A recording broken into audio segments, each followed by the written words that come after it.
Bom, nós na semana passada começamos a falar sobre Jesus. Vamos analisar aí alguns pontos aí, né, sobre a divindade de Jesus, a humanidade de Jesus, o caráter messiânico de Jesus. E hoje a gente começa a falar sobre a humanidade de Jesus, o aspecto humano de Jesus, né? Do jeito que eu dividi aqui, a gente hoje não vai falar nada muito assim sobre os milagres, a gente não vai falar muito sobre a missão de Jesus.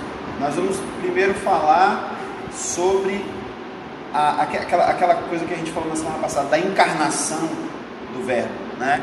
Como é que Jesus demonstrou a sua humanidade, né? o seu lado humano. Antes, eu queria só, até como uma revisãozinha, eu queria fazer isso na semana passada, mas acabou que não deu tempo. E essa semana também não deu tempo, mas eu acabei fazendo meio que de um jeito diferente que eu queria. Mas só para representar, eu queria mostrar a vocês meio que o conceito do que a gente falou na semana passada na forma de um desenho, certo? O que a gente falou resumidamente na semana passada? Que Jesus, antes de existir, antes de vir à Terra, Jesus era o Logos, né? Era a palavra de Deus, e ele estava em Deus. Inclusive, aquela passagem, eu não entrei nesse mérito, mas naquela passagem que a gente leu de João 1, que diz que no princípio era a palavra, e a palavra estava com Deus, né? E a palavra era divina, né? Ou Deus. No grego, na versão original, a gente pode também ler: no princípio era a palavra, e a palavra estava em Deus. A mesma palavrinha que é usada para com, é usada para em. Então o sentido vai ser o mesmo, né? Então, muitas vezes quando a gente lê isso, a gente tem aquela ideia de que, não é errado, né? Mas quando a gente pensa assim, Jesus estava com Deus, então Deus estava aqui, Jesus estava aqui, né? A palavra, né? Mas quando a gente analisa bem quem é Jesus e o papel que Jesus desempenhava, talvez a gente pensar que ele estava em Deus faz mais sentido, né? Porque aí a gente consegue até entender um pouco melhor, embora também é uma coisa assim que foge da nossa compreensão, mas a gente consegue compreender um pouco melhor como é que Deus pode ser eterno e como é que Jesus pode ser Deus e também eterno. Porque senão podia ficar parecendo que eram dois deuses, né? Na verdade é um só, né? Jesus, a palavra, estava em Deus. Então, dividir ali assim: o mundo espiritual, que é o eterno, né? A eternidade. Então, o Logos estava em Deus. Quando o próprio Logos criou o mundo, foi ele mesmo que criou, né? Foi o Logos que criou o mundo. E aí, quando chegou a época da vida de Jesus, então o Logos se tornou Jesus. Uma carinha bonitinha ali, não tinha como representar Jesus, vou ter uma carinha bonitinha. Então, um resumo do que a gente foi basicamente isso, né? Jesus é a encarnação do Logos de Deus, né? Que veio à Terra. Então, esse é o aspecto divino de Jesus. Veja que a gente falou algumas coisas um pouco diferentes, talvez, do que você já tenha ouvido, né? Na semana passada a gente falou algumas coisas um pouco diferentes, mas perceba que isso não desconstrói nada do que a gente já crê, tá? Não muda nada. A gente só está tentando compreender um pouco melhor como é que essa relação entre o pai e o filho funciona. Mas o filho continua sendo Deus. A característica divina de Jesus, ela existe, tá? Então, só para deixar isso claro, que o fato de dizer que a palavra estava em Deus, né?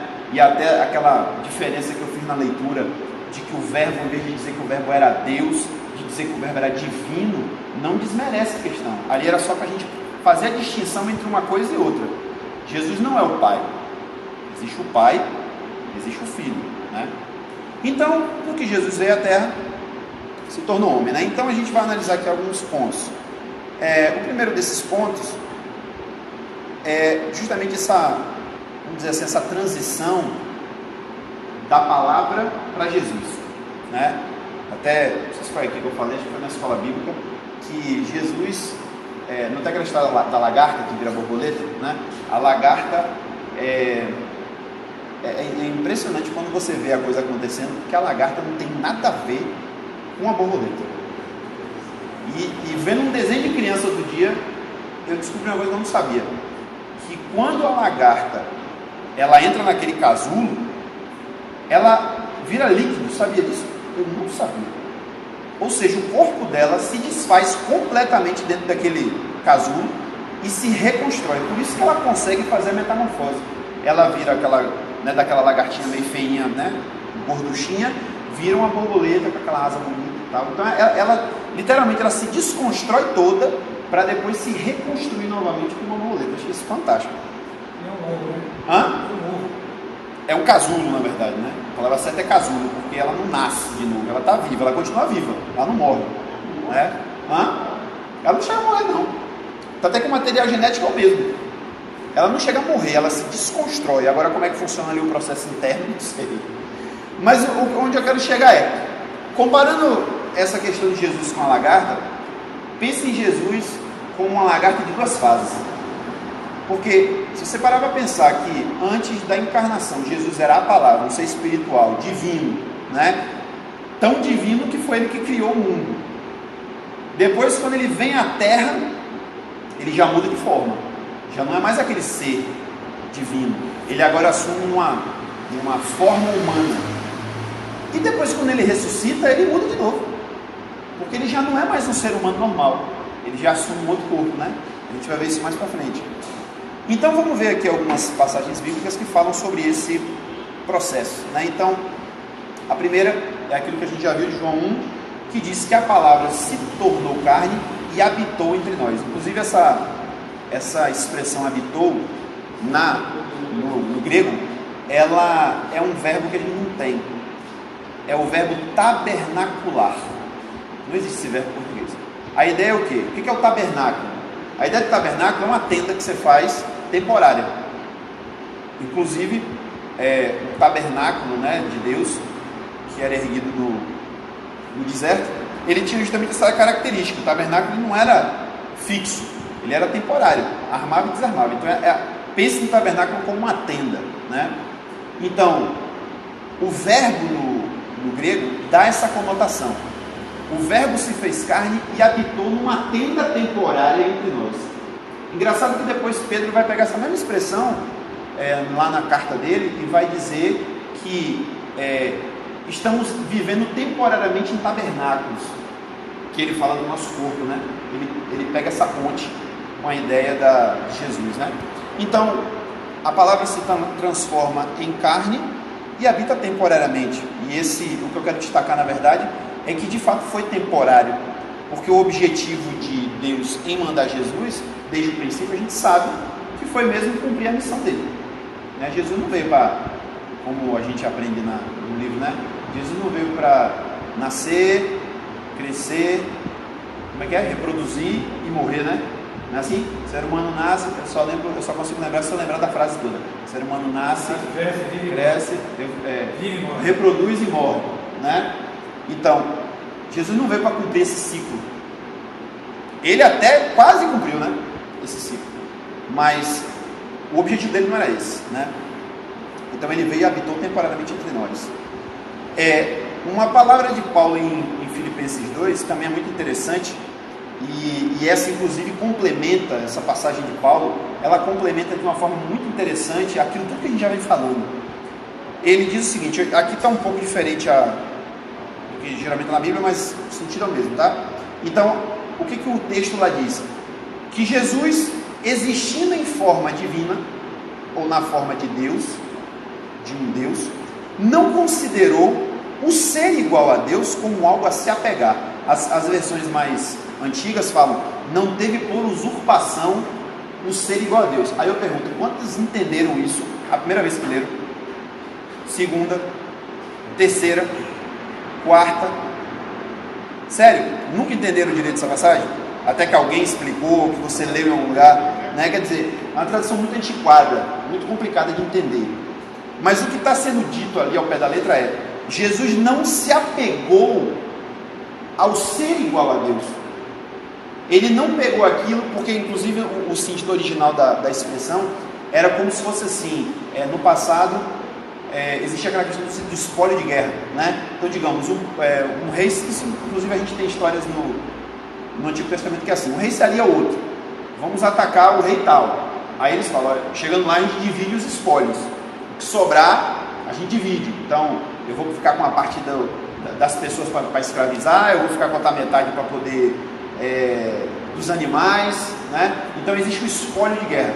E a ideia do espólio está prometido a você, é seu, ninguém tasca. Então você tem direito a reivindicar aquilo. Então a ideia aqui da passagem é como se a divindade de Jesus fosse algo assim, é algo dele, ninguém pode tomar dele, mas ele não se apegou àquilo. Esse é o sentido bem descrito, né, do que está sendo falado ali. Então, ele não se apegou a isso, mas ao contrário, ele se esvaziou de si mesmo, tomando a forma de um servo. Aí agora eu chamo a atenção para a palavra esvaziou, que fala muito, né? Perceba um detalhe aqui, a maioria das coisas que a gente tem falado aqui é tema de debate teológico há tipo 2000 anos, certo? Então, tipo, tem 2000 anos que se debate a divindade de Jesus, se debate a natureza de Jesus, inclusive isso gerou até divisão dentro do cristianismo, né? Então, até hoje, por exemplo, existem, não são maioria, mas existem aqueles que não creem na divindade de Jesus, acham que Jesus foi um homem normal, que Deus escolheu para ser o Salvador, etc. Mas ele não é divino, né? Outros entendem, por exemplo, e esse talvez é o conceito até mais difundido e mais aceito, que Jesus era 100% Deus, 100% homem, né? Outros já dizem, não, Jesus era um pouco menos Deus e mais homem. Então, sempre teve essas discussões, né, que muitas vezes não chegaram a lugar nenhum, só causaram divisão mesmo. Mas a gente percebe pela própria palavra que esse verbo é muito forte. Primeiro ele diz que Jesus existia como um Deus. Ele não era um ser criado. Isso também está implícito, né? Ele não era um ser criado de Deus. Ele existia como Deus. Só que ele não se apegou a isso. E ele resolveu se esvaziar para se tornar homem. Aí eu peço que você pense aí 30 segundos. Tente entender na sua mente o que significa dizer que Deus, vamos botar Deus na equação, que Deus se esvaziou. O que você entende disso? O que isso te fala? Por quê? Se Deus é todo poderoso, Deus é eterno, Deus é perfeito, Deus é onisciente, Deus é onipotente, Deus é ilimitado. Não pode botar Deus dentro de uma caixa. Deus é ilimitado. Deus é onipresente, está em todos os lugares, né? E aí a gente tem um monte de outros atributos de Deus. Mas vamos pensar só esses mais assim, que tem mais a ver com o que a gente está falando aqui. No que a palavra se tornou homem, e pensando principalmente que a missão de Jesus era morrer, Deus pode morrer? Então já é um ponto que a palavra precisou se esvaziar, né? Outro ponto, Deus sente sono? Deus tem limitações? Será que, a gente já falou, né? Deus é onipresente, então tipo, Deus pode estar em todo lugar ao mesmo tempo, em toda parte ao mesmo tempo, Deus não tem limitações. Jesus podia estar em toda parte ao mesmo tempo? Existe alguma passagem que vocês se lembrem que Jesus, tipo, estava ali falando com os discípulos e ao mesmo tempo ele estava em outro lugar falando outra coisa com alguém? Então perceba que só aqui a gente já pegou três qualidades de Deus que Jesus não podia, não é nem que ele não queria e nem que ele não, assim, em termos de potencial, ele não poderia fazer, mas que para ele ser homem ele teve que abrir mão. Foi o quê? Limites, né? Ele teve que se limitar. Então ele não podia, por exemplo, ser mais onipresente, né? E eu digo mais, nem onipotente ele não podia ser mais, sabia? Porque se, talvez, não sei se eu estou falando certo a palavra, mas se Jesus não limitasse a sua onipotência, como é que ele ia caber no corpo de Jesus? Naquele corpo limitado, porque o corpo de Jesus era limitado, né? Então, perceba que esse verbo se esvaziou de si mesmo deixa bem claro que a palavra de Deus, o Logos, teve que abrir mão de alguns atributos da sua divindade para se tornar homem, porque senão ia ser impossível ele virar homem. Então é aí onde entra um pouco aquela coisa que a gente falou. Jesus era 100% homem, 100% Deus e tal. Eu vou dizer a vocês o que é o meu pensamento, não vou dizer isso como uma regra, como um dogma. Eu não consigo ver Jesus como 100% Deus, porque ele teve que se esvaziar de si mesmo. Agora, lembra quando a gente falou na semana retrasada que existe um paradoxo proposto aí pelos céticos, né, pelos filósofos, que diz assim: será que Deus pode criar uma pedra tão pesada que nem ele mesmo possa levantar? E isso cria um paradoxo, né? Porque se Deus pode criar uma pedra, ele é tão poderoso que ele pode criar uma pedra tão pesada que nem ele consiga levantar, então ele deixa de ser poderoso. Ele não pode mais levantar a pedra. É um paradoxo, né? Mas qual é a nossa conclusão? A nossa conclusão é: Deus pode impor limites a si mesmo e ele pode abrir mão desse limite a hora que ele quiser. Deus pode criar uma pedra que ele não possa levantar naquela hora porque ele criou a pedra, e depois ele muda de ideia e ele faz a pedra subir. Como? Pois é. Então, a mesma coisa a gente tem que pensar em Jesus. Quando eu digo que Jesus não podia ser 100% Deus, era no momento em que ele era homem. Porque, com certeza, tendo a divindade que ele tinha, ele podia desistir de tudo, explodir aquele corpo e voltar a ser a palavra. Ou não? Ele mesmo falou, quando os discípulos, Pedro, né, especificamente, tentou defender ele, lá no Getsemane, Jesus falou assim: Pedro, guarda essa espada. Ou você acha que eu não tenho condições de rogar ao Pai e ele mandar 12 legiões de anjos? Se não me engano, uma legião era 12 mil soldados. Faz a conta aí, quantos anjos Jesus não podia chamar só num assovio? Né? Então, ele tinha a possibilidade de fazer o que ele quisesse, mas ele se limitou para se tornar homem, ok? Então, isso é o que significa dele se esvaziar, né? Ele teve que abandonar a forma divina dele, inevitavelmente, para que ele se tornasse homem. E um último ponto, que a gente também já falou disso, é que, perceba que a palavra, até vou voltar lá aquela imagem que a gente usou, perceba que a palavra, o Logos, quando ele se tornou Jesus, antes, o Logos não era o Filho de Deus. Deus nunca teve filho. Deus não é homem para ter filho, né? Talvez isso resume a coisa. Deus não é homem para ter filho. O Logos estava em Deus, ok? Agora, do momento em que a palavra se fez carne, e a gente vai analisar aqui agora um pouquinho a questão do nascimento de Jesus, no momento em que Jesus entra no mundo e entra como entrou, nascendo de uma mulher, porque o que a gente tem lá no relato da Bíblia? José participou da concepção de Jesus? Não. Para falar a verdade, nem Maria participou. Porque aquilo não foi gerado dentro dela por ela. Foi o Espírito de Deus que colocou aquilo dentro do ventre dela. Eu até falo uma coisa que talvez algumas pessoas, principalmente católicos, talvez nem gostem de ouvir o que eu falo. Mas Maria foi uma barriga de aluguel, né? Deus usou o ventre de Maria para botar Jesus ali dentro, né? Então, a palavra se tornou o Filho de Deus. O Filho de Deus passa a existir no momento em que Jesus nasce, né? No momento que ele é concebido no ventre de Maria. Então, eu queria até pegar umas passagens bíblicas aqui que mostram essa questão do Filho, né? Salmo 2,7, isso é um salmo de Davi, e, claro, como toda profecia, provavelmente ele está falando dele mesmo, né? Mas até o próprio judaísmo ele entende que isso é uma profecia além de Davi, né? Que vai além de Davi. Então ele fala: Jeová me disse, tu és meu filho, hoje te gerei. Então perceba que o verbo gerar está intimamente relacionado com a questão de ser um filho, né? Deus não tinha gerado ninguém ainda.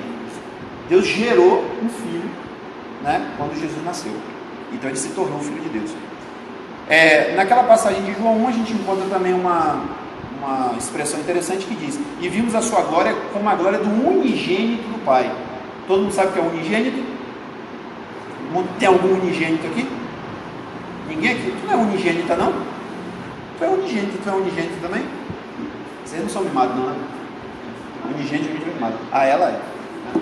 O unigênito é o único gerado. Não houve outros gerados. Isso vai repercutir, inclusive, mais para frente, quando a gente analisar um pouquinho a nossa natureza, né? Que tem aquela história, somos filhos de Deus. Será? Porque pelo que a Bíblia fala, Deus só tem um filho, né? É o filho unigênito. E Romanos 1, 3 e 4, Paulo ainda fala de uma forma bem incisiva também o seguinte, acerca do seu filho, Jesus Cristo nosso Senhor, que nasceu da descendência de Davi segundo a carne, declarado Filho de Deus em poder pela ressurreição dentre os mortos segundo o Espírito de santificação. Perceba que ele bota Jesus como declarado, ou numa outra tradução, apontado como Filho de Deus, né? Então ele se torna Filho de Deus no momento que ele nasce. Beleza até aí? Se quiserem perguntar, tá? Pode perguntar. Bom, então vamos analisar um pouquinho aqui a questão do nascimento, vou passar rápido por isso aqui, só para a gente ver alguns detalhes. O primeiro é aquilo que eu falei. Jesus não recebeu, eu botei Gênesis aqui, uma coisa moderna, né? Mas o que eu quero dizer é, Jesus não participou, ou melhor dizendo, Maria não participou da geração de Jesus no ventre dela. Isso está na Bíblia? Não está na Bíblia. Mas acho eu que é uma coisa bem lógica. Porque pense comigo, Deus criou Adão. E a gente entende, pelo próprio relato da Bíblia, que Adão era um cara sem pecado, correto? Estou falando alguma besteira aqui? Não, né? Adão não tinha pecado. Adão era perfeito. A gente tem até, isso não é dito de forma clara, mas a gente tem uma indicação que Adão era até eterno. Não tinha morte, né? Então a Bíblia fala que Deus criou o homem segundo a sua imagem e semelhança. Isso foi o homem Adão. Quando Adão cai, ele peca, aí ele é expulso do jardim e tal, aí ele tem um outro filho, né? Ele já tinha tido Caim e Abel e tal, aí tem 7, você confunde 6 e 7. E aí diz assim, então Adão gerou um filho segundo a sua imagem, conforme a sua semelhança. Percebe a linguagem? Então, Deus criou Adão segundo a sua própria imagem e semelhança, mas o filho de Adão não foi feito segundo a imagem e semelhança de Deus, foi feito segundo a imagem e semelhança de Adão. E Adão já era pecador, e por conta disso é que tem toda aquela história injusta, né, de que todos pecaram. Pô, até eu? Que culpa eu tenho? Né? Mas é porque eu sou filho de Adão. A culpa é essa, é ter nascido filho de Adão. Que também não é culpa, né? Não tinha... Eu pedi para nascer. Mas enfim, então, será que tem lógica se eu disser que se Jesus tivesse nascido de Maria, ou até que fosse, porque Deus podia fazer o que ele quisesse, Deus podia ter feito Jesus nascer de José e Maria mesmo? Qual é o problema? Sexo é pecado? Entre marido e mulher? Não é. Jesus não ia nascer impuro porque ele nasceu de uma relação de um homem com uma mulher? Não, mas ele ia nascer pecador, porque o pai dele era pecador, porque a mãe dele era pecadora. Maria era pecadora? Claro, gente, Maria era mulher como outra qualquer. Maria não nasceu da concepção do Espírito Santo, não, né? Nem os católicos não creem nisso. Maria nasceu da mãe e do pai dela, né? Que ninguém sabe quem é, os católicos dão um nome lá, né? Ana e não sei quem, e Eli parece, né? Mas a gente não sabe, a Bíblia não afirma isso. Então, Jesus não pode ter participado, ou melhor, Maria não pode ter participado da geração de Jesus no seu ventre. Então, o que a gente conclui? E isso é suportado pela própria Bíblia. Paulo chama Jesus de o segundo Adão, ou na verdade ele chama de o último Adão, né? O primeiro e o último. Então, o primeiro Adão foi aquele lá que pecou e desobedeceu, e aquele primeiro Adão, ele foi criado pelas mãos de Deus, né? A Bíblia fala que Deus formou o homem do pó da terra, soprou, né, para que ele tivesse vida. Então Paulo faz a mesma comparação e diz que Jesus é o segundo Adão. Então, se a gente junta uma coisa com a outra, lembra daquelas regras de interpretação? Se a gente liga uma coisa com a outra, o que a gente conclui? Que Jesus foi formado no ventre de Maria, como Adão foi formado no pó da terra. Deus criou, vamos botar, qual a primeira, zigoto, a primeira etapa? É o óvulo, depois vira zigoto. Faz de conta que é de zigoto. Se eu estiver errado, faz de conta que é zigoto. Deus criou o zigoto no ventre de Maria. Então, Maria foi mãe de Jesus, humanamente foi, claro, porque ela, né, teve que ter uma ligação ali. Mas aquilo que foi gerado no ventre de Maria não foi trazido de Maria, nem podia, porque Maria era pecadora, certo? E aí a gente tem, obviamente, vou até falar isso porque isso aí acaba indo para a internet e as pessoas vão ficar até sem entender. Quando a gente chama de pecador, não quer dizer que Maria era uma prostituta, porque a primeira coisa que fala que se uma mulher é pecadora é pensar isso, né? O que eu estou dizendo é que Maria pecava como qualquer ser humano peca. Maria era falha, Maria nasceu com a natureza humana como qualquer ser humano, porque Maria não tinha nada de especial. A Bíblia não mostra isso. A tradição católica prega isso, mas a Bíblia não diz que Maria tinha nada de especial. O que tinha de especial é Deus ter escolhido ela, né? E isso tornou ela de especial. Mas do ponto de vista humano, ela não tinha nenhuma distinção de ninguém. Então, Jesus foi o segundo Adão, gerado no ventre de Maria pelo poder do Espírito. O próprio anjo fala isso: olha, o que vai nascer de você é gerado do Espírito Santo. E aí ele até complementa e fala: por isso ele será chamado Filho do Altíssimo, porque ele não vai ser gerado por um ser humano, né? E um detalhe interessante, que também a Bíblia não mostra isso, né? A Bíblia não mostra tudo, a gente não sabe toda a história, mas tem um livro muito interessante, pois até se alguém quiser eu falo direitinho o autor do livro. O nome do livro é O Jesus que eu Nunca Conheci, e grande parte até do que eu falo aqui eu peguei desse livro, alguns tópicos. E uma das coisas que ele comenta lá é o seguinte: ele tenta analisar de uma forma bem literária a história de Jesus, né? Então ele pensa assim: como é que será que foi Maria aparecer grávida? Ela não tinha casado com José ainda, as pessoas próximas sabiam disso, até porque os casamentos judaicos não era muito mais estrondoso do que é hoje em dia, né? Que todo mundo fica assim: fulano estava casado. Não, o casamento durava uma semana.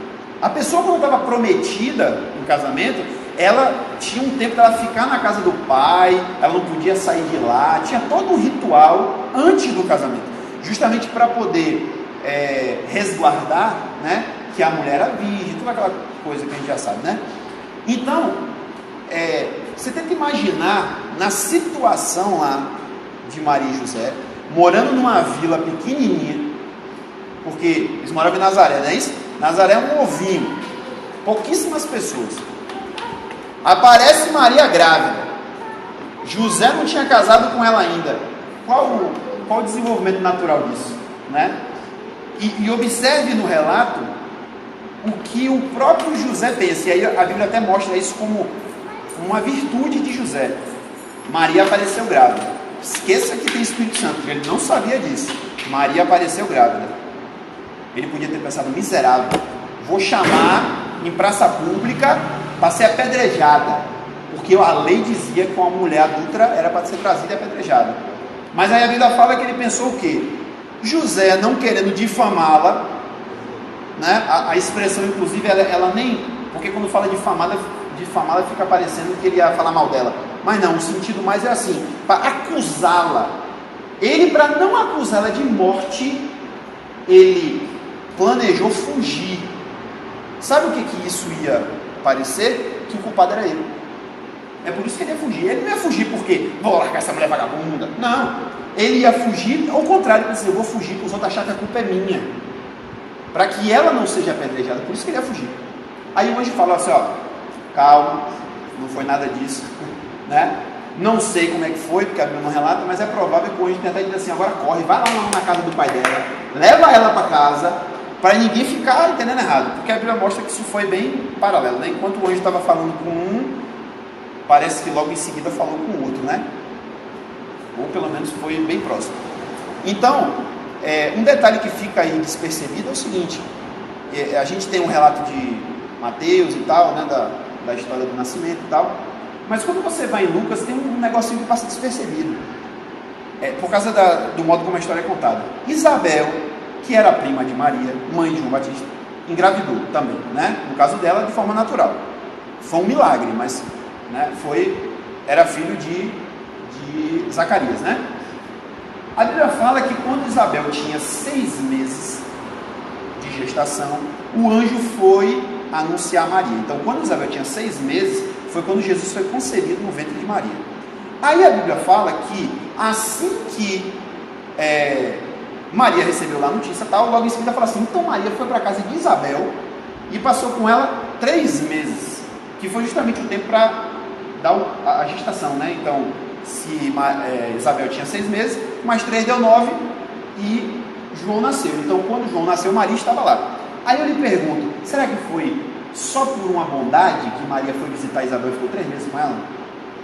Percebe aí o que aconteceu? Foi melhor ela sair de lá. Então, o que eu quero chamar a atenção de vocês é a situação muito complicada que Deus botou Maria e José. Botaram numa situação, como diz alguns aí nos desenhos animados, uma situação pegajosa, problemática. Eles tiveram que se virar nos 30 para não serem difamados, para não cair, né, o nome na lama e para não serem acusados de fazer coisa errada. E eu ainda lhe digo mais, você acha que essa história toda foi contada para alguém? Não.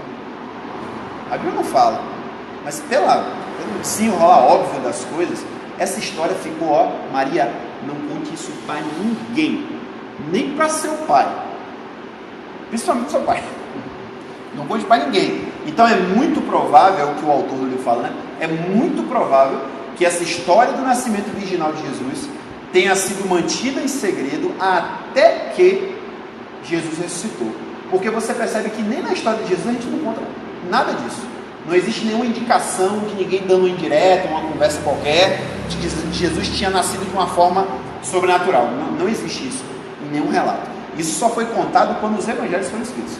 E aí faz até a gente compreender um pouco também o porquê até de uma certa resistência de as pessoas pensarem assim, isso aí foi inventado, velho. Isso aí foi inventado. Quer dizer, depois que o cara morre, depois de tudo, cria uma religião, aí inventam essa história. Mas não tinha como contar a história. É uma história muito complicada, né, para ser contada. Então, com certeza, isso foi mantido em segredo durante muito tempo. Por sinal, eu botei ali só de gracinha, né, o nome de Jesus provavelmente era esse, ele era chamado assim, Yeshua Bar Yosef, era Jesus filho de José, né? Posteriormente, quando ele se tornou conhecido, as pessoas passaram a chamar ele de Yeshua Binazare, se não me engano, é assim que fala, é Jesus de Nazaré, por causa da cidade onde ele nasceu, né? Vai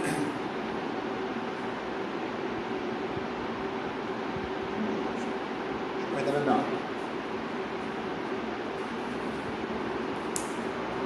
Então, só destacando alguns pontos sobre a vida de Jesus, e inclusive alguns desses pontos aqui corroboram as profecias a respeito de Jesus. Primeiro, a gente sabe, principalmente por esse versículo aí, que Jesus era pobre, mas não miserável talvez. Talvez Jesus não vivesse uma situação de miséria, mas Jesus era pobre, a família dele não tinha posse. E por que a gente sabe disso?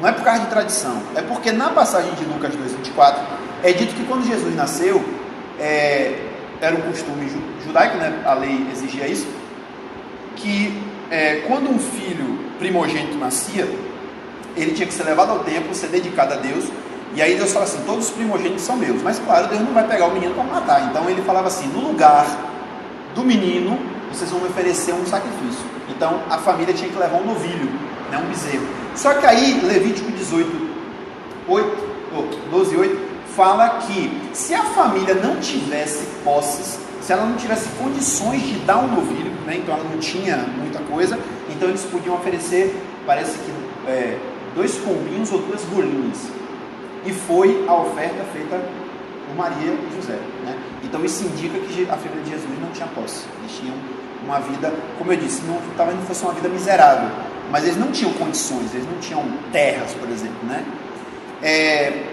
A gente sabe que Jesus cresceu numa vila muito pequena, Nazaré era muito pequeno, e eu lembro que eu já vi isso, mas eu não lembrei agora de trazer esse dado, mas era pequena do tipo assim, morava no máximo 5.000 pessoas ali, era nesse porte, no máximo 5.000 pessoas, então era um lugar muito pequenininho, né?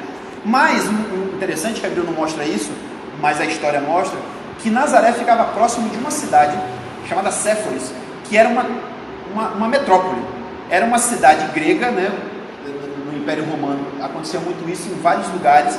O Império criava cidades, eles construíam cidades e aquelas cidades se tornavam cidades muito evoluídas. Então Séforis era uma cidade muito grande, tipo 100 mil habitantes para cima, era muito grande mesmo. E alguns estudiosos, alguns historiadores chegam a dizer o seguinte: talvez existe uma grande possibilidade de que Jesus conhecesse Séforis, que ele tivesse ido lá.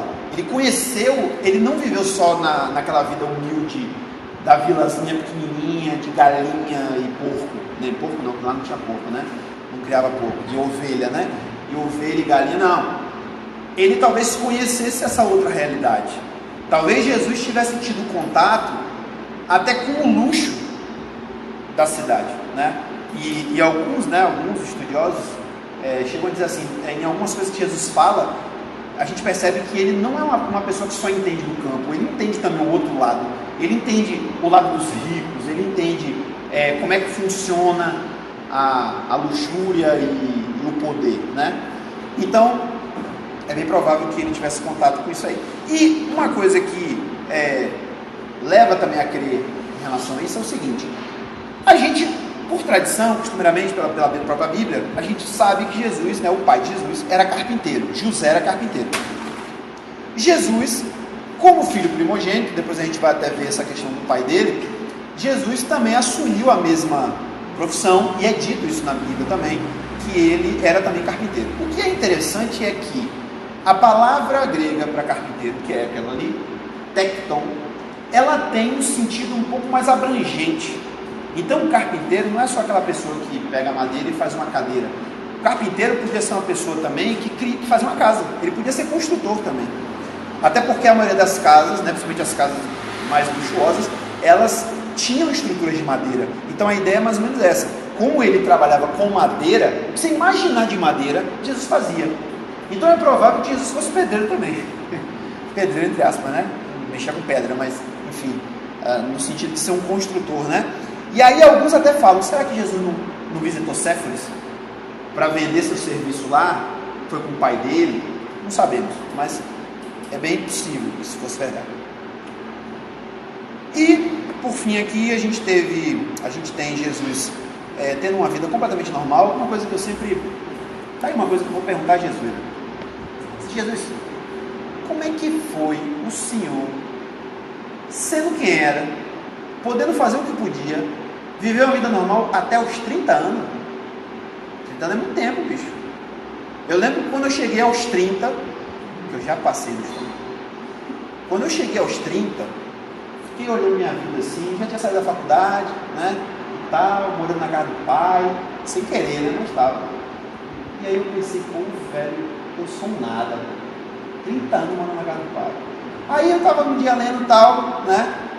A história de Jesus, e fiquei: rapaz, que loucura, velho. A mesma neura Jesus podia ter na mente dele, né? Não teve, mas podia ter que pensar: pô, velho, eu sou filho de Deus, bicho. Tenho tanta coisa para fazer, posso curar tanta gente, posso libertar, posso fazer acontecer, e eu estou aqui na casa do meu pai, né? Estou aqui vivendo essa vidinha normal. Eu estudo uma vez lá na Central, o pastor Wellington, muito bom, sobre Paulo, e ele mostrou que como isso aconteceu com Paulo também, né? Que Paulo se converteu, Deus fez aquela transformação na vida dele, né? Maravilhosa, e Paulo logo já começou a querer pregar e não sei o quê, mas por causa de quem ele era, começaram a perseguir ele, quase mataram ele, e de Paulo se converter até Paulo virar Paulo, missionário, pregador, demorou um tempão. Paulo voltou para a casa do pai, inclusive, né? A Bíblia fala que ele voltou ele era de Paulo de Tarso, né? Ele voltou para Tarso. Tanto é que quando Barnabé vai procurar ele aonde? Em Tarso. Ele estava na casa da mãe dele, do pai dele. Então ele falou isso para mostrar, né, que muitas vezes Deus até promete a gente fazer alguma coisa na nossa vida, mas Deus vai nos usar e tal. Eu mesmo sou dono de gente me falar isso, e eu fico: cadê Jesus? Tem mais de 15 anos que eu ouço falar isso e não acontece, você até duvida, né? Mas tudo tem um tempo certo, né? Deus tem um processo, né, para cumprir. No caso de Jesus, ele teve uma infância normal, né? Não teve nenhuma evidência de ele fazer nada diferente. Tanto é que existem algumas tradições, mas que não são tradições bíblicas, que falam que, por exemplo, Jesus quando era pequeno, estava brincando com os meninos. Tem um livro que fala isso, um livro antigo. Jesus estava brincando com as crianças e tal, e Jesus era muito bonzinho. As crianças começaram a fazer maldade com Jesus, né? Se esconderam e tal, e Jesus ficou procurando, não achou ninguém. Aí até que ele chegou, já que Jesus era, né, onisciente, aí ele brincar, né? Ia ser maldade, né? Brincar com Jesus sendo onisciente. Aí ele chegou na casa de uma senhora: tem uns meninos escondidos aí? Aí a senhora: não tem não, mas os meninos estavam lá escondidos. Aí a mulher falou assim: não tem não, tem um bocado de cabrito aqui. Aí ele: tem certeza? Aí quando a mulher foi ver, os meninos tinham cabrito. Agora tu imagina, se isso fosse verdade, que Deus maluco ia ser esse, de deixar uma criança, porque Jesus era uma criança normal, gente. Pense nisso, tá? Jesus era uma criança normal. Eu não vou afirmar porque eu não sei, mas eu acho que ele deve ter tomado uma palmadinha. Porque Jesus era uma criança, era um ser humano normal. Então, que Deus maluco é esse que ia dar poderes a uma criança para transformar outras crianças em cabrito, né? Aí tem outras histórias também do passarinho que Jesus pegou e o passarinho ressuscitou. Tem umas histórias assim, mas tudo isso fora da Bíblia, tá? E eu falo categoricamente, tudo história inventada. Jesus teve uma vida normal até os 30 anos de idade, completamente normal. Bom, até vou me adiantar numa coisa aqui sobre o pai de Jesus. A gente tem aí evidências de que o pai de Jesus morre no processo aí, até ele chegar aos 30 anos, né? José não aparece mais. José só aparece até o momento que eles estão em Jerusalém, no templo e tal. Jesus tinha 12 anos, e a partir daí a gente não sabe mais nada de José. É bem provável que José tenha morrido, porque a gente percebe que Jesus assume o papel de mantenedor da mãe, principalmente. Então você percebe que onde Jesus vai, a mãe está com ele, né? Vai ter uma festa, a mãe vai, ele vai também, porque ele agora era o pai, ele era o chefe da casa. Então é bem provável até que Jesus tenha se tornado, isso da própria cultura, né? Jesus se tornou um mantenedor da casa, porque ele era o primogênito, né? Então isso também mostra assim, essa questão da vida normal que Jesus teve que viver, né? Ainda teve que assumir a responsabilidade da casa para suprir a casa, né? Por causa da morte do pai. E a história que conta que José era velho, que tinha não sei quantos filhos já? Exige a tradição católica.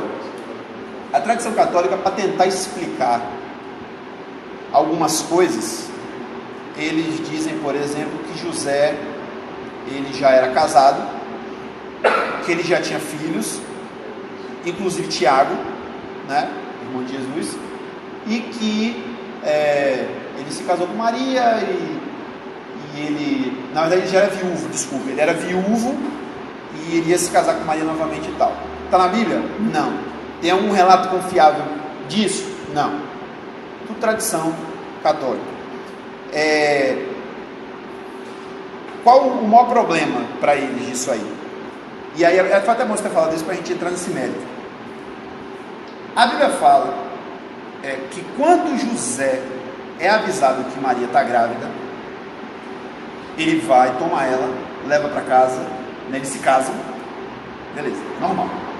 Aí o finalzinho do capítulo diz assim: e José não a conheceu até que lhe nasceu o seu primogênito. Bom, na linguagem bíblica, o que é conhecer? Relações sexuais. Então, traduzindo ao pé da letra. E José não transou, não dormiu, não fez amor com sua esposa Maria, até que nasceu o seu primogênito. A tradição católica, ela, por uma razão ou por outra, ela quer tornar Maria um ser muito divino. Então, para Maria ser divina, ela tem que ser intocada, ela tem que ser virgem eternamente, né? Se toda mulher para ser santa tivesse que ser virgem, o mundo acabava, né? Então, isso é ideia completamente antibíblica, isso não tem base bíblica para afirmar isso. Mas, para poder dar esse prestígio a ela, ela tem que permanecer virgem até a morte. E como é que Jesus ia ter irmãos? Porque a Bíblia fala que ele tinha irmãos, né? Aí existe até uma outra explicação também. Ah, não, esses irmãos é primos, porque no grego a palavra usada ela é genérica, ela pode significar que é uma pessoa da família. Então qualquer pessoa da família é chamada de irmão, né? Mas a própria tradição antiga da igreja, a tradição que vem antes da igreja católica, já mostra que Tiago era de fato irmão de Jesus. Tanto é que chega a dizer, isso é uma tradição antiga, tá, gente? Tradição assim, tipo na era pós-apostólica, que fala que inclusive Paulo até ratifica isso, quando Jesus ressuscitou, ele apareceu para Tiago de forma exclusiva. Vocês estão lembrando que Tiago que eu estou falando, né? O Tiago que tem o livro dele na Bíblia, né? Ele era irmão de Jesus. Então, como é que explicaria isso? Então José tem que ter tido outros filhos. Para ele ter tido outros filhos, ele tinha que ter outra mulher. Para ele estar casado com Maria, ele tinha que estar viúvo. Então uma coisa vai levando a outra. É a mesma coisa de Maria. Para Jesus ser santo, Maria tinha que ser santa. Então para Maria ser santa, ela tinha também que ter nascido de uma forma especial. Então existe a Imaculada Conceição de Maria. Já ouviu falar isso, né? Eu, honestamente, não sei bem o que significa isso, mas me parece que é assim. E me perdoe se eu for muito gráfico, mas assim, no momento que o pai e a mãe de Maria estavam fazendo amor, uma bolha espiritual isolou eles do resto da humanidade, e o sexo deles foi um sexo angelical. É a única explicação que eu tenho para explicar isso, porque dizer que ela foi concebida de forma imaculada significa o quê? Então ela tinha que ter também nascido do Espírito Santo. Se for. Mas aí é um problema, porque a mãe dela também tinha que ter nascido de virginal, e a avó dela também, e a bisavó, e aí a gente ia ter que ter uma linhagem até Deus tinha que ter feito uma segunda Eva sem pecado para ter uma linhagem. Então assim, é ilógico isso, né? Não tem lógica nenhuma. Então essa conversa aí de que José era viúvo e tal, gente, pode até ser que seja verdade, mas a gente não tem comprovação bíblica disso, entendeu? O fato bíblico é que eles se casaram. E tanto é que a gente percebe que quando José e Maria fogem para o Egito, não vai nenhum filho de José com ele. A Bíblia fala que foi Jesus, Maria e José, só. Quando eles foram para Belém, isso é uma coisa que para mim já até quebrava toda a ideia, né? Quando eles vão para Belém, por causa do recenseamento, etc., não vai mais ninguém, só vai Maria, José e Jesus. Quer dizer, nem Jesus não vai, porque Jesus estava na barriga ainda, né? Jesus nasce lá, então não foi mais ninguém. Então é provável que isso seja uma conversa fiada, né? Então, do ponto de vista cultural, quem era Jesus? Jesus era um descendente direto de Davi e Abraão, ou seja, Jesus era judeu mesmo, né? E as próprias genealogias que a gente tem aí, a gente encontra no Evangelho de Mateus e de Lucas, mostra isso aí. Até um detalhe que eu não vou entrar nesse mérito, mas se você perceber, existe uma distinção, existe uma diferença entre as duas genealogias. É uma outra polêmica que já dura 2000 anos e até hoje ninguém tem uma explicação plausível. De todas as explicações que eu ouvi, eu não gostei de nenhuma. Eu não achei nenhuma válida. Eu não gostei de nenhuma. Mas uma coisa que me faz pensar é o seguinte: primeiro que genealogia é uma coisa muito importante para o judeu. Você tem noção como genealogia é importante? Que existe uma passagem na Bíblia que Jesus fala assim, quando você for evangelizar, não cumprimente ninguém no caminho. Então é uma coisa que Jesus fala assim. Aí alguns estudiosos falam assim, Jesus fala isso não no sentido das pessoas não serem educadas e tal, é por causa da perda de tempo. Mas como assim? Cumprimentar uma pessoa para perder tempo? Naquele tempo era. Porque no que o cara encontrava o outro, para começar, se fosse uma pessoa desconhecida, o cara ia dizer, eu sou filho de não sei quem, eu sou neto de não sei quem, ele falava metade da genealogia dele. Então tinha umas coisas cultural assim, né? Então genealogia era uma coisa muito importante para o judeu. Eu acho muito improvável que, de forma assim, completamente, porque é o que parece, né? De forma bem arbitrária, assim, fizeram porque quiseram.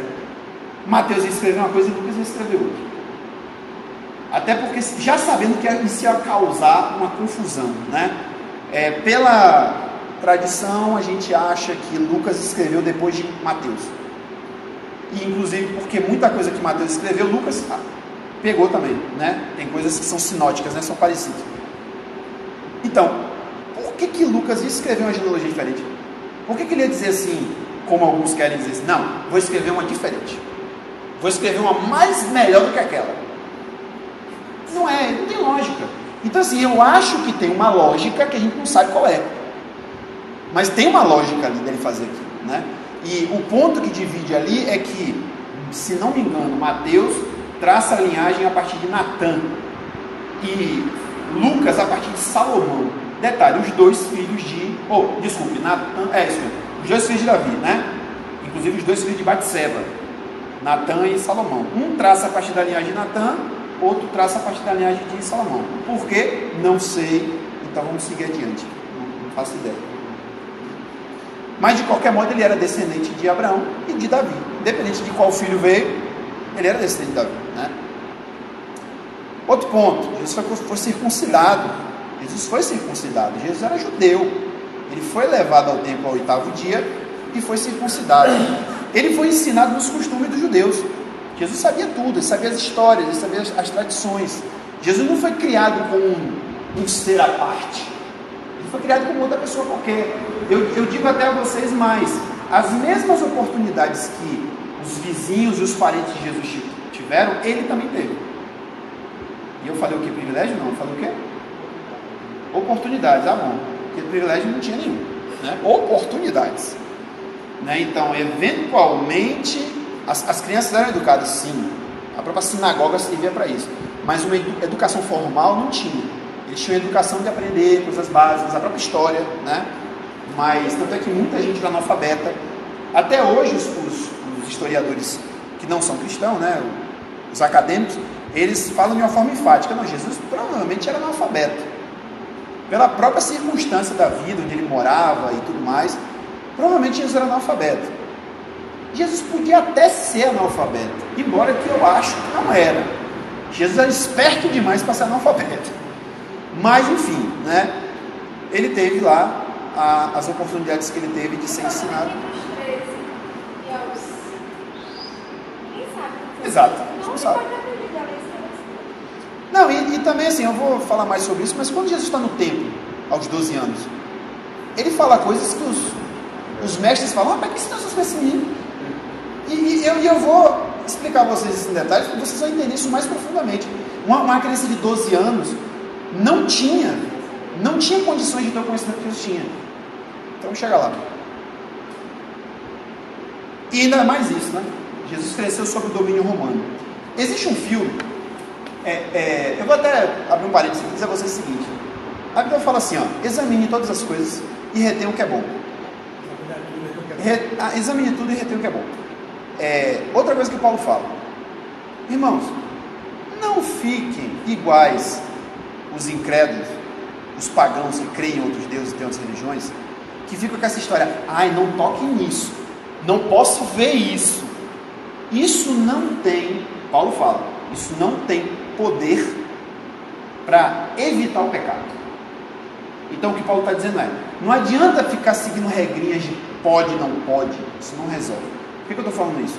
Porque eventualmente a gente vê aí, vamos fazer uma campanha contra o filme tal, porque o filme fala do lésbica, do não sei.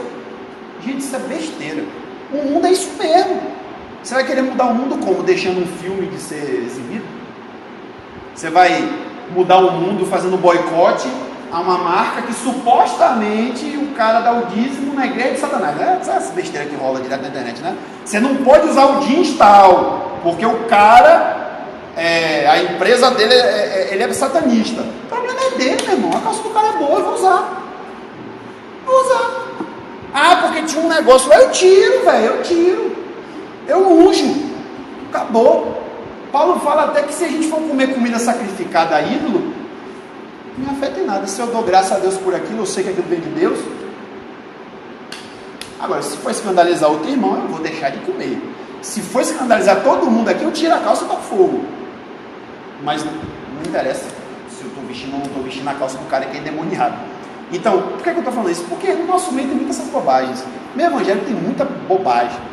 Então, não vai assistir o filme tal por causa disso. Assista a porcaria do filme, mas se o filme for ruim, você fala, o filme é ruim. Então tem um filme, por exemplo, chamado A Última Tentação de Cristo. Alguém ouviu falar?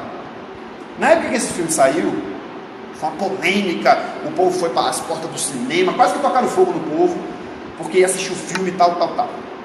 O filme, de fato, ele desvia completamente da história de Jesus. Ele é uma outra história em cima da história de Jesus. Mas ela tem umas coisas interessantes. O filme tem umas coisas interessantes. A história ela é baseada no livro. E uma das coisas que o filme mostra, duas coisas que eu achei interessante. Primeiro, que Jesus, no livro, no filme, Jesus cresceu muito revoltado com a coisa de Roma. Porque ele viveu na pele o que todo mundo vivia. Então, olha lá o que ele fala. Se um soldado, se alguém, né, ele não fala que soldado, mas a gente sabe que era um soldado. Se alguém te pedir para caminhar com ele 1 milha, vai com ele 2. Jesus está falando de quê? Do soldado que encontrava um pobre coitado qualquer na beira da estrada, o soldado carregando um negócio pesado. Ô, vem cá, carrega isso aqui para mim. Ele podia obrigar a pessoa a carregar. Então Jesus está falando dessa situação. Se um soldado aparecer te pedindo para caminhar 1 milha, vai com ele 2. Pô, Jesus, você quer me quebrar, né? Mas era isso que ele estava falando, né? Então o livro mostra isso. Jesus cresceu muito revoltado e por causa disso e tal. E ele, inclusive, ele tem umas crises lá, porque ele não sabe se realmente ele é o Filho de Deus, etc. Outra coisa que eu acho interessante no filme, e que eu acho que aconteceu, mas a Bíblia não relata, justamente o que é a última tentação de Cristo? Jesus está na cruz, o diabo vem, como se fosse um anjo, e fala com Jesus assim: Jesus, pode descer da cruz, porque você já cumpriu a vontade do Pai. O Pai está satisfeito com o que você fez, você cumpriu, você já deu sua vida, mas você não precisa morrer. Então, venha, eu vou lhe ajudar a você descer da cruz. Jesus, como homem, né? Graças a Deus. Aí ele desce da cruz e vive a vida normal. Ele desce dali, ele casa com Maria Madalena, ele tem um filho, não sei, aí mostra Jesus na vida normal. Só que quando chegar no final do filme, não vou contar, né? Spoilers. O filme é antigo pra caramba, então pelo amor de Deus. Quando chega no final, começa a dar tudo errado. O mundo começa a dar tudo errado. E tipo, a impressão que dá, eu não lembro bem, mas parece que o mundo começa a acabar mesmo. Aí ele descobre, e é Pedro que fala isso para ele, né, na situação, fala assim: você não era para ter descido da cruz, aquilo era o diabo te enganou. Aí ele fica desesperado: meu Deus, o que foi que eu fiz? O mundo vai se acabar. Aí ele já velho, né, Jesus já no meio de morte, ele já velho, aí ele vai, começa a pedir a Deus: Senhor, deixa eu voltar para a cruz, deixa eu voltar. Ele vai meio que cambaleando, porque ele já está quase morrendo, né? Deixa eu voltar, me dá mais uma chance e tal. Aí ele volta. Ele não tinha descido da cruz, era uma tentação, era tudo na mente dele, entendeu? Então eu achei fantástica essa ideia, porque, irmãos, eu tenho certeza que isso aconteceu. Eu tenho certeza que na hora que Jesus, não assim, né, exatamente, mas assim, eu tenho plena certeza que na hora que Jesus estava na cruz, no auge do seu sofrimento, Satanás chegou ali e começou: cara, tu é o Filho de Deus, tu já fez tudo o que Deus queria que tu fizesse. E começou a encher a cabeça. Acho que não, eu tenho certeza, porque a Bíblia fala que Satanás, olha que interessante, até vamos falar um pouquinho disso se der tempo, já está chegando a nossa hora, mas a Bíblia fala que quando Satanás tenta Jesus no deserto, 3 vezes só, né? Que eu também acho que não foi só aquilo ali é um resumo, eu acho que teve mais coisa. Aí a Bíblia fala o seguinte: então, depois que, né, Jesus venceu, sai Satanás, vai embora, tal. Aí a Bíblia fala assim: e Satanás se retirou até o momento oportuno. Aí eu lhe desafio a procurar onde Satanás aparece depois de novo, tentando Jesus. Você não vai achar, não está escrito na Bíblia, mas dá indicação de que ele ia voltar. Ele deixou Jesus naquele momento para o momento oportuno. Velho, pense na lógica, qual é o momento mais oportuno depois daquele? É quando ele está no Getsemane. Pronto, se você não quiser acreditar que foi na cruz, foi no Getsemane. Porque no Getsemane a coisa estava tão pesada que Jesus chegou a falar assim: ó Senhor, me livra disso. No auge do sofrimento, a humanidade de Jesus foi no pico, e ele falou: Senhor, se não tiver, só se não tiver outro jeito, mas se tiver uma outra solução, me tira dessa. Você acha que o diabo não estava ali? Rapaz, eu acho que estava. Tanto é que depois a Bíblia fala que anjos vieram para servir ele, né? Então, a gente não sabe de tudo, a verdade é essa. A Bíblia não relata tudo. O próprio João fala: se fosse para escrever tudo, não ia caber livro, né? Para se contar toda a história. Só para finalizar essa parte aqui, Jesus falava aramaico, né, a língua do povo. Queria falar sobre o aspecto religioso de Jesus. Jesus era judeu, de fato. Jesus frequentava as sinagogas. Jesus ia ao templo adorar. Será que Jesus sacrificava? Provavelmente. Se era para cumprir a lei. Ele não tinha pecado. Mas, ao mesmo tempo, eu digo isso porque algumas pessoas falam de forma enfática: Jesus nunca sacrificou. Porque o sacrifício era pelo pecado. Jesus não tinha pecado. Então Jesus também não podia ter sido batizado. Não, mas pensa no batismo. Porque o batismo de João Batista era batismo de quê? De arrependimento. Jesus tinha que se arrepender. Tanto é que quando ele chega para ser batizado, João Batista: pera aí, você vem para ser batizado? Eu é que preciso ser batizado por você. Aí Jesus fala: não, deixa, fica na tua, vamos cumprir toda a justiça. E aí ele vai ser batizado. Ele precisava ser batizado? É até incoerente, ele não tinha que se arrepender, né? Então, eu acho que isso é uma boa referência para a gente entender que Jesus, como um judeu normal, como outro qualquer, ele ia no templo fazer o sacrifício dele, sem problema nenhum. Vamos dizer assim, né? Virava para o pai: ó pai, enfim, né? Vai. Jesus ia a Jerusalém todos os anos para as festas, a própria Bíblia mostra isso, né? Até quando era pequeno ele foi. Estudou desde pequeno a Tanakh, né? Que é o Antigo Testamento. Seguiu a lei em todas as suas minúcias. E isso a gente vê na própria vida de Jesus, né? Então, Jesus guardava sábado, Jesus se privava de alimentos considerados impuros, oferecia o sacrifício. Então, essas coisas que agora a gente não tem mais a obrigação de observar, mas a gente tem que entender de uma vez por todas que Jesus não era cristão. Parece uma redundância, mas tem gente que acha que Jesus era cristão. Jesus foi o primeiro cristão. Não, velho, Jesus era judeu. Jesus era judeu, tá? Os discípulos de Jesus eram cristãos, porque eles estavam imitando Jesus, né? Mas Jesus não era cristão. Então, do ponto de vista religioso, e principalmente nesse aspecto de observar todas as coisas, de cumprir a lei, de Jesus não ter um mínimo de falha na sua conduta, Jesus cumpriu tudo. E isso faz muito sentido, até quando você pensa assim: se Jesus veio para ser perfeito, se Jesus nasceu perfeito e teve que se manter perfeito, qualquer vacilozinho o diabo não podia chegar e dizer: meu irmão, não, quebrou o esquema, quebrou, vacilou, pisou na linha. A questão dos fariseus, né? Eles não tinham que avisar Jesus na sua vida. Não tinha. Eles não chegam para eles falar assim: você não fez isso. Isso é uma outra coisa que a Bíblia não mostra, né? Mas sabe lá se quando Jesus começou a virar uma ameaça para a religião, vai investigar a vida desse cara aí. Vai lá na terra dele. Tenho certeza. Vai lá investigar a vida dele para ver se tem alguma coisa lá, para ver como é a conduta dele, se ele ia na sinagoga, se ele violou o sábado alguma vez. Porque qualquer coisinha, a gente está falando do diabo, gente, mas o fariseu está aí para representar o diabo, né? Não todos, mas vários, né?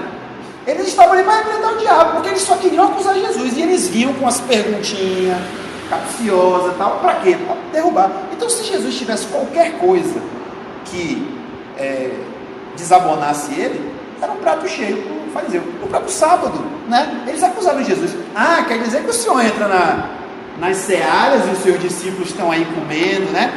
Aí Jesus, que não é besta nem nada, né? Ele falou assim: cara, velho, rapidinho, quando Davi estava fugindo de Saul, que ele se abrigou no templo e ele pediu para comer o pão, ele podia? Não podia. E por que ele comeu? Então assim, não vem me falar nada de sábado não, porque está aqui quem é maior do que o sábado.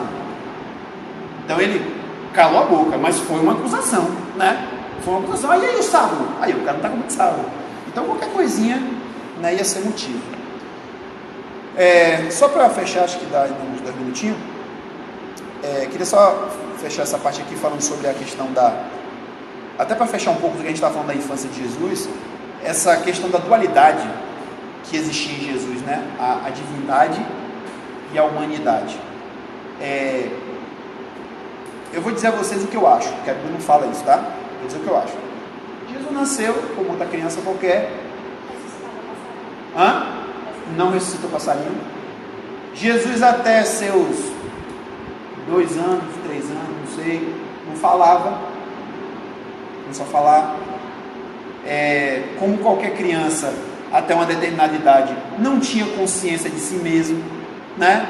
Como qualquer criança normal. Jesus até certa idade era egocêntrico, porque toda criança é egocêntrica, tá? Agora, como é que funciona no judaísmo? O judaísmo considera que a partir dos 12 anos, a partir dos 13 anos na verdade, a criança ela já tem condições de tomar decisões. Eles inclusive têm uma cerimônia que chama de bar mitzvah, que acontece quando a criança faz 13 anos de idade. E a ideia do bar mitzvah é o quê? A criança vai ler a lei de Moisés pela primeira vez. Olha que interessante, até os 12 anos de idade, a criança não pode ler a Bíblia. É uma coisa que às vezes eu me revolto, como a gente evangélico é burro.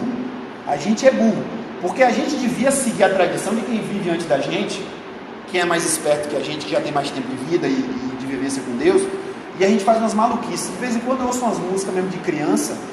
Eu ouvi até uma música uma vez, não lembro qual foi, mas eu acho que foi do Dia do Trono. E a música era uma música de criança, mas uma música tão explícita, falando de pecado, falando de morte. Véi, criança não é para entender isso. Criança tem que ser coisa elementar, porque ela não tem culpa. Criança não tem culpa diante de Deus. É por isso que Jesus falou que dos pequeninos é o reino dos céus, né? Não dá para imputar culpa em criança. Então, o judeu entendeu isso há muito tempo. Então, até os 12, a criança não pode nem ter contato com a lei. Por quê? Porque ela não tem nada a ver com a lei. Ela não tem culpa. Ela não tem pecado para a lei acusar ela. Agora, a partir dos 13 anos de idade, e eles estabeleceram isso, né? Lá, a criança, ela lê a lei pela primeira vez. Então, o que significa bar mitzvah? É o filho do mandamento. Então, a partir daquele momento, o pai meio que está dizendo, é meio que uma coisa de debutante, né? Meio que o pai está dizendo assim, ó, a partir de hoje, meu filho é responsável por ele mesmo. Então, ele tem que buscar Deus, ele vai ter relacionamento com Deus. Eu já não tenho que ficar fazendo intermediação entre ele e Deus. Ele vai buscar Deus agora, de fato, né? Então, teoricamente, até os 12 anos, Jesus não era para ter consciência de nada. Mas o que a Bíblia relata? Jesus foi para Jerusalém com os pais dele, numa festa. A gente não sabe que festa é aquela, né? Supondo que é a Páscoa. Foi lá e tal, passaram uns dias, festa de uma semana. Os pais de Jesus foram um pouco responsáveis, né? Foram embora achando que eles estavam com os vizinhos, com os parentes. Pô, depois de um dia de caminhada, rapaz, não vi Jesus mais. É pela muita gente. Mesmo assim, velho. Tu ia deixar teu filho um dia sem ver? Enfim. Aí depois. Talvez tivesse outros filhos para cuidar, né? Essa possibilidade. Provavelmente tinha, né? Aí, cadê Jesus? Jesus não apareceu e tal. Aí voltaram. 2 dias já, né? Porque foi um dia para ir, mas um dia para voltar. E ainda foram procurar. A Bíblia fala que no terceiro dia, né? Se não me engano, no terceiro dia, foram achar Jesus no templo. Eu não vou nem entrar no detalhe, porque é muita viagem para a cabeça. Onde é que esse menino ficou 3 dias? Tudo bem que já tinha 12 anos, né? Mas onde é que esse menino ficou 3 dias? Eu chuto que ele estava no templo mesmo. Deram abrigo ele lá. Cadê sua mãe? Não. Cadê seu pai? Rapaz, não sei, velho. Mas enfim, quando encontram Jesus no templo, Jesus está debatendo com os mestres da lei, ou seja, aqueles que ensinavam a lei de Moisés. E aí a conversa dos mestres com a mãe de Jesus fala o seguinte: vem cá, quem ensina essas coisas esse menino? Porque ele fazia perguntas, a Bíblia fala que ele estava interrogando, né? Mas dá a entender também que ele também estava falando. Então assim, ele estava fazendo certas perguntas e estava falando certas coisas que os caras ficaram assim: esse menino não é normal não, velho. Esse menino é superdotado, né? E aí onde vem a coisa mais problemática. Quando Maria chega e puxa Jesus pelo braço: meu filho, como é que você faz isso? Não sei o quê. Ele vira calmamente para Maria e fala: mas você não sabia que eu deveria estar na casa do meu pai? Cuidando das coisas do meu pai? né? Aí, olha como é que a Bíblia sutilmente mostra a coisa. A Bíblia fala assim: Maria guardava isso no seu coração. Em outras palavras, Maria ficava: quem é esse menino? Né? Tudo bem que ela já sabia da história toda, mas pense bem, o menino era um menino normal, não tinha nada de anormal, né? Porque se Jesus já tivesse dado sinais de que era uma pessoa muito diferente, Maria talvez nem se espantasse. Talvez ela aí que tenha vindo Gamaliel, ou outro mestre, tenha falado assim: rapaz, você tem policial, vai vir pra cá, no ano que vem, vai ficar com os meus pés, vai ficar nos 3 até. E eu lhe digo que isso não é improvável, porque Gamaliel e o avô de Gamaliel, que era Hilel, que era mais famoso do que ele, ficou famoso por causa da Bíblia, né, Gamaliel, mas Hilel é mais famoso que Gamaliel. Na época que Jesus era pequeno, era a época que eles estavam justamente fazendo discípulos. Então assim, a Bíblia não fala, mas sabe lá se um daqueles não era Hilel? Não sei, mas pense que existe essa possibilidade. O que esse menino tem? Né? Então, veja que com 12 anos de idade, Jesus já tinha autoconsciência, ele já sabia quem ele era, porque ele fala: eu estava na casa do meu pai. Como assim, menino? Quem é seu pai? Né? Então ele já sabia quem ele era. Existe uma história que dizem que é inventada, mas eu gosto dela. Eu gosto. A história é a seguinte: Jesus, quando tinha uma certa idade, eu não lembro bem quanto era a idade, vou chutar que fosse 8, 10 anos de idade, ele estava na oficina de José, sozinho, e de repente uma nuvem apareceu, era a glória de Deus, e aí Jesus foi trasladado para o céu, onde ele viu a Deus e conversou com Deus, e Deus explicou a ele quem ele era e abriu toda a realidade para ele, né? Isso aconteceu? Não sei, provavelmente não, uma história, mas eu acho que algo parecido aconteceu, porque se Jesus com 12 anos de idade tinha consciência de quem ele era, Deus revelou isso a ele, né? Ou então, numa hipótese extrema, que também agora já é uma coisa que foge um pouco do nosso estudo aqui, talvez Jesus tivesse consciência de si mesmo desde que nasceu, mas eu sou mais tendencioso a crer que em um determinado momento da vida dele, ele teve uma revelação de Deus. Deus falou com ele, entendeu? Até porque isso aconteceu com todos os profetas, né? Todos os profetas da Bíblia, eles não nasceram profetas, eles foram tornados profetas um dia. Um dia Deus apareceu, estava lá Ezequiel no templo, e aí a glória de Deus apareceu, encheu de fumaça, ele caiu no chão, e Deus falou assim: levanta, vou falar com você. E aí enviou ele como profeta. Então eu acho que isso é bem plausível. Deus deve ter se revelado em algum momento, né, a Jesus. Então, como eu falei antes, José sobe de cena, né, a partir dos 12 anos. Jesus assume a família, né, provavelmente ele morreu, né, José morreu, e a gente percebe até a obrigação que Jesus assumiu quando ele morrendo na cruz. A Bíblia fala que está Maria e João, no caso João apóstolo, né? E aí ele fala assim: mulher, eis aí o teu filho, eis aí a tua mãe. Isso, em outras palavras, ele está dizendo: ô mulher, eu não sou seu filho, bote isso na sua cabeça, eu não sou seu filho, ele é seu filho. Então a Bíblia fala que a partir daquele momento João levou Maria para a casa dele. E lembre-se que nesse ponto Maria já era idosa, né? Então, o mais velho pelo menos. Então ele adotou Maria para cuidar dela, porque provavelmente os outros filhos já tinham suas famílias, né? Tiago, Judas, etc. Já tinham as suas próprias famílias.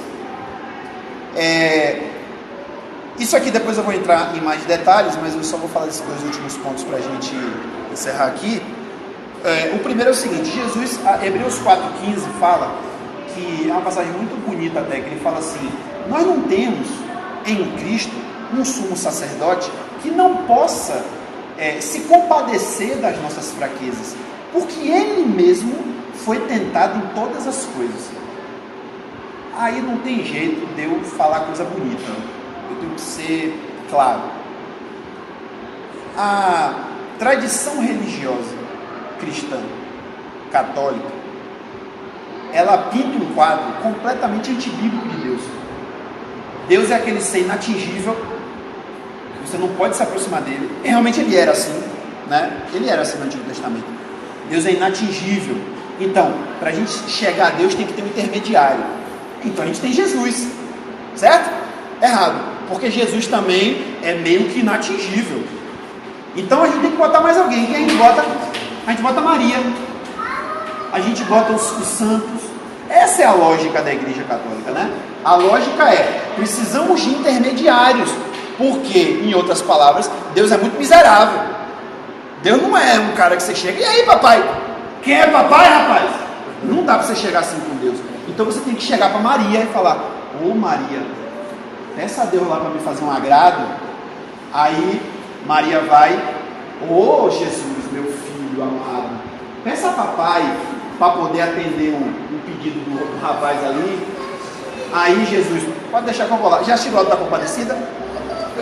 Aí chega Jesus: ô pai, diga, meu filho querido amado, unigênito do pai, é o seguinte, rapaz, o cara está pedindo um negócio lá, libera pro cara. Aí, tá bom, vou liberar. Esse é o quadro que o catolicismo pinta. O quadro que a Bíblia pinta é totalmente diferente. E é tão diferente que Jesus fala assim, orando, né, com os discípulos e tal, ele fala assim: olha, até agora vocês não me pediram nada, não pediram nada em meu nome. Então a partir de agora, peçam ao Pai em meu nome e Ele vai dar a vocês. Mas não vou dizer mais, eu não vou nem pedir ao Pai por vocês, eu não vou nem interceder ao Pai por vocês, porque o próprio Pai quer atender vocês. Olha que diferença. Então significa que eu não preciso nem chegar, isso é o que Jesus falou, né? Eu não preciso nem chegar para Jesus: ô Jesus, pegue lá Deus para me atender aqui, porque a situação está difícil. Não, eu posso chegar: e aí pai, beleza? Eu estou aqui em nome de Jesus. Aí o pai: que nada, rapaz, chega para cá, qual o problema? Esse é o quadro da Bíblia. Então, essa passagem de Hebreus está justamente falando o quê? Jesus passou por tudo o que um ser humano passa. Não existe nenhuma circunstância da vida de ninguém que Jesus não possa dizer assim: isso aí eu já não posso lhe ajudar, porque por isso aí eu não passei. Jesus passou. Jesus passou por tudo. Até por estupro. Jesus não era mulher para ser estuprada, mas o que Jesus sofreu ali na mão daqueles romanos, pode crer que se não for igual, está perto. Ou para pior ou para melhor, não sei, porque eu também não vou me arriscar a dizer, né? O tanto com a mulher sofre numa situação dessa. Mas Jesus sofreu também. Então, o que a Bíblia diz é: Jesus passou por tudo. Ele foi tentado em tudo, mas não pecou. Então, se Jesus era suscetível, se Jesus foi tentado em tudo, significa que ele era suscetível, ou não? Significa também dizer que a tentação não foi um teatro, gente. A tentação não foi uma armação do tipo: Jesus está lá no deserto. Por que Jesus estava jejuando mesmo 40 dias, né? Não é só para contar na história, é só para entrar para a história, porque Moisés ficou lá no monte 40 dias, então se eu não ficar, vou perder a moral. Então eu vou ficar também 40 dias no deserto. Aí o pai chega: ô Jesus, o Satanás está chegando aí, viu? Não, beleza, pode mandar vir. Aí ficaram lá naquela conversa mole: se joga daqui, se você é o filho de Deus. Aí Jesus: eu falo o que mesmo agora? Nem só de pão viverá o homem. Não foi isso que aconteceu. Aquilo ali que aconteceu entre Jesus e Satanás não foi um teatro, não foi uma encenação. Aquilo foi uma coisa real. A tentação que o diabo fez, né, que não sei o que se faz com tentação, o que se faz se provoca, enfim, a provocação, né, de Satanás contra Jesus era real, e existia a real possibilidade de Jesus cair. Isso é uma coisa que a gente não pensa, mas é um fato bíblico. E quando disse que ele foi tentado em todas as coisas, aí você pensa tudo que você imagina aí. E aí você ganha uma dimensão muito maior de quem era Jesus homem. Porque se ele fosse um homem, vou dar um exemplo bem simples. Jesus nasceu celibatário. Jesus não tinha atração por mulheres. Então ele nunca foi tentado por mulheres. Muito fácil, né? Jesus não, sei lá, vamos pensar outra coisa. Jesus não ficava cansado. Jesus não se cansava, porque o corpo dele era espiritual. Então para que ele dormia? Né? Por que ele, quando aconteceu aquela situação da tempestade, ele estava com um sono tão pesado que nem a tempestade acordou ele. Os caras tiveram aqui, Jesus! Jesus! Porque pensa aí, o barco estava, aí a água, onde Jesus estava lá. Os caras teve que ir lá e, acorda, miserável, que ele vai morrer. Ele estava com sono, ele estava esgotado, né? Então, eu finalizo aqui, depois a gente vai retomar isso, mas a tentação não foi um teatro. Jesus foi tentado de verdade. Jesus teve que dizer não à tentação de verdade. Jesus teve que se manter afastado do pecado de verdade. E é por isso que Jesus é exemplo para a gente. E é isso que eu quero amarrar aqui com vocês agora. Porque se a gente pensa em Jesus só como Deus, a gente afasta ele muito da gente. Jesus era Deus, velho. Como é que eu vou imitar Jesus? Como é que eu vou ter Jesus como exemplo se Jesus era Deus? Eu não sou Deus. Mas Jesus era homem 100%. Do mesmo jeito que você luta na vida, ele lutou. Da mesma forma que você é tentado, ele foi também. Da mesma forma que o pecado e o diabo fica te assediando o tempo todo, fez com ele também. Só que ele venceu. E aí ele é exemplo. Se eu seguir o exemplo dele, claro que eu não vou, infelizmente, ser exatamente igual a ele, porque ele nasceu sem pecado, eu não. Claro que a gente tem que lembrar disso também, né? A gente já nasceu pecador. Jesus nasceu puro. Mas se eu imitar Jesus, eu posso me purificar tanto quanto ele. E ele fala isso. Ele diz assim, o discípulo não é maior do que o seu mestre. Basta o discípulo ser igual ao seu mestre. É disso que ele está falando, né? Então a gente nunca vai ser igualzinho a Jesus, a gente nunca vai ser maior do que Jesus, mas se a gente tentar imitar ele, a gente vai se aproximar, né, das vitórias que ele teve.